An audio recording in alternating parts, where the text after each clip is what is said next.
পুরীর জগন্নাথ মন্দিরের রত্ন ভান্ডার আবারও খুলে দেওয়া হলো।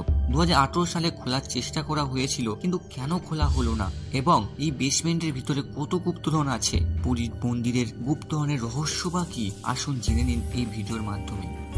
IndiaToday.in এ প্রকাশিত খবর অনুসারে এটি ছিল 2018 সাল। ভিড়ের মধ্যে থেকে 16 জন লোক উড়িষ্যা পুরীর জগন্নাথ মন্দিরের বাইরে জড়ো হয়েছিল। অন্ধকার গোপন গলি, তাদের হাতে ছিল মশাল এবং তাদের হৃদয়ে ছিল কৌতূহল। ভুবনেশ্বর থেকে বিশেষ উদ্ধার কর্মী এবং সাপ ধরার দল বাইরে প্রস্তুত ছিল। দীর্ঘ বিরতির পর 16 জনের দল জগন্নাথ মন্দিরের রত্নভাণ্ডারে প্রবেশ করছিল। তবে এই অপারেশন সাকসেসফুল হয়নি। দলটি ভগবান জগন্নাথের মূল ওকে প্রবেশ করতে পারেনি।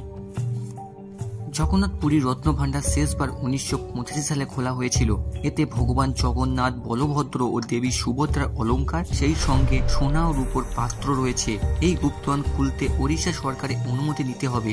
আর্কিওলজিক্যাল সার্ভে অফ ইন্ডিয়ার অনুরোধে হাইকোর্ট 2018 সালে এটি খোলার নির্দেশ দেয়, কিন্তু প্রক্রিয়াটি সম্পূর্ণ করা হয়নি। এর কারণও বলা হয় খুবই অদ্ভুত। তখন বলা হয় চেম্বারের চাবি পাওয়া যাচ্ছে না। নিয়ম অনুযায়ী এই চাবি পুরী কালেক্টরের কাছে থাকে। তৎকালীন কালেক্টর ছিলেন অরবিন্দ আগরওয়াল। তিনি স্বীকার করেছেন যে চাবি সম্পর্কে তার কাছে কোনো তথ্য নেই।